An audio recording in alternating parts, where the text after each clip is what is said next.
আপনাকে যদি প্রশ্ন করা হয় বলেন তো ইয়ামেলেরনো মার্টিনেজ কত টাকার মালিক, আপনার উত্তরে হয়তো মিলিনিয়ার ছাড়া আর কিছুই খুঁজে পাবেন না।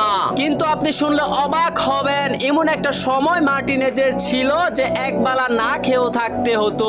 হ্যাঁ দর্শক, বলছিলাম তিনটি কাপ জয়ী আর্জেন্টিনা গোলরক্ষক এমি মার্টিনেজের কথা। মার্টিনেজ এক সাক্ষাৎকারে বলেন, আমি তো সোনার চামচ মুখে দিয়ে বড় হয়নি, আমার বাবাকে আমি দেখেছি অনেক বিল পরিশোধ না করতে পারায় চোখের পানি অঝরে ঝরেছে।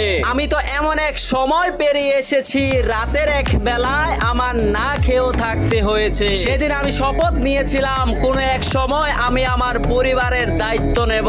আজ সে মার্টিনেজের ভরসার হাত ধরে আলবেসিলিস্তারা তিনবারের চ্যাম্পিয়ন। তাই আপনাকেও বলতে চাই, লক্ষ্য যদি সঠিক হয় কঠিন পরিশ্রমেও আনবে জয়। ভিডিওটি ভালো লাগলে সাবস্ক্রাইব করে সাথে থাকুন।